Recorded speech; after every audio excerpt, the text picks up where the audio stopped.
In this video, I'm going to introduce the Java technology. To put things in perspective, Java is the most widely used development language in the world today.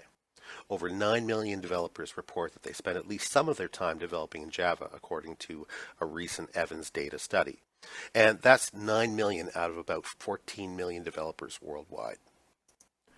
Not only do developers like Java, so do end users. According to Nielsen Online and Gartner, 1.1 billion desktops run Java. Between 2009 and 2010, there were 930 million downloads of the Java Runtime Environment, or JRE. The JRE is used by end users who wish to run Java applications. And during the same time period, there were 9.5 million downloads of the Java Development Kit, or JDK. The JDK is used by developers for Java software development. Java is everywhere. Today, all non-smartphones, commonly referred to as feature phones, run Java. 100% of Blu-ray players run Java. In addition, 71.2 million people connect to the web on a Java-powered device. 1.4 billion Java cards, a technology that securely runs Java on smart cards and other low-memory devices, are manufactured every year according to Instat 2010. This friendly-looking character reading up on his Java code is Duke, Java's mascot. The Java programming language was originally called Oak and appeared on the scene in 1991 as part of a research project to develop a programming language that would bridge the communication gap between consumer devices like VCRs and televisions. A team of skilled software developers at Sun Microsystems, known as the Green Team and under the leadership of James Gosling, wanted to create a programming language that allowed consumer devices that use different central processing units, or CPUs, to share the same software enhancements. The initial concept failed after several deals with consumer device companies proved unsuccessful. The Green Team was compelled to find another market for their new programming language. Fortunately, the World Wide Web was becoming popular, and the Green Team recognized that the Oak language was perfect for developing multimedia components that would enhance web pages. These small applications, called applets, became the first practical usage of Oak, and programmers who developed for the Internet quickly adopted what soon became the Java programming language. The turning point for Java came in 1995 when Netscape incorporated Java into its browser.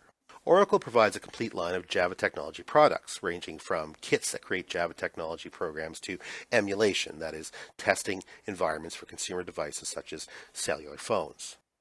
And you can see here, all Java technology products share the foundation of the Java language. Java technologies, such as the Java Virtual Machine, are included in different forms in 3 different groups of products, each designed to fulfill the needs of a particular target market. The figure illustrates the 3 Java technology product groups and their target device types. Each edition includes a Java Development Kit, or JDK, also known as a Software Development Kit, or SDK, that allows programmers to create, compile, and execute Java technology programs on a particular platform. The JavaFX API, or Application Programming Interface, is a rich client for creating user interfaces for your Java program. The MSA API is the mobile software application used to create user interfaces on portable devices. Applets and applications differ in several ways. Applets are launched inside a web browser, and applications are launched within an operating system as a standalone program. Most of the concepts surrounding Java application development can be applied to applet development. Java Platform Standard Edition, commonly referred to as Java SE, is used to develop applets and applications that run in web browsers and on desktop computers. For example, you could use the Java SE JDK to create a word processing program for a personal computer. NetBeans is a Java desktop application used for the development of Java applications, and it's an integrated development environment, or IDE, which means that it provides a comprehensive interface and all the necessary tools needed for developing in Java. Java Platform Enterprise Edition, commonly referred to as Java EE, is used to create large enterprise server-side and client-side distributed applications. For example, you can use the Java EE JDK to create an e-commerce application for a retail company's website. Java EE is built on top of the Java SE platform, extending it with additional application programming interfaces, or APIs, that support the needs of large-scale, high-performance enterprise software. The APIs are packaged and grouped to support different kinds of containers, such as a web container for web-based applications, a client container for thick clients, and the Enterprise Java Beans, or EJB, container to run workhorse Java components. Some of the kinds of functionality supported by the different APIs include objects, UI, integration, persistence, transactions, and security. Java Platform Micro Edition, commonly referred to as Java ME, is used to create applications for consumer devices that are constrained by the resources. For example, you can use the Java ME JDK to create a game that runs on a cellular phone. Blu-ray disc Java applications and Java TV use the same SDK as Java ME. Java Card is typically used for securing sensitive information that you'd normally find on a smart card, and these examples are only a small sampling of the power of Java Card. It can be used for things like identity, security, transactions, and mobile phone SIMs. In software development, we talk about the product lifecycle, the iterative cycle that defines an end-to-end process, beginning with conceiving your software and ending with the day your software isn't going to be developed or supported anymore. The first stage is analysis, which is the process of investigating a problem that you want to solve with your software product. Among other things, analysis consists of clearly defining the problem you want to solve, the market niche you want to fill, or the system you want to create. The boundary of a problem is also known as the scope of the project.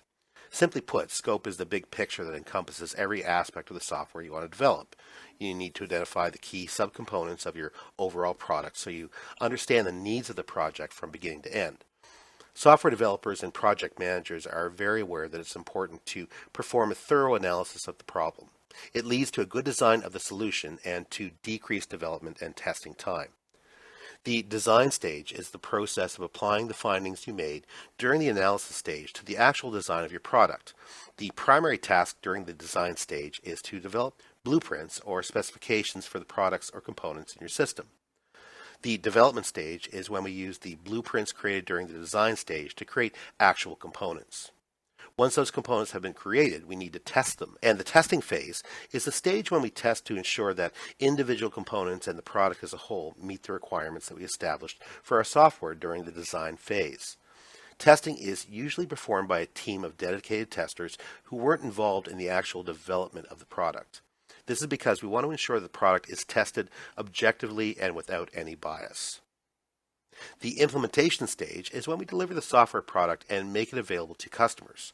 Of course, this leads into the next stage, maintenance, because there are no testers quite as rigorous as end users. It's rare that any software is perfect at version 1.0, and it's inevitable that users will take your software product through the paces and discover things that weren't caught during development and testing.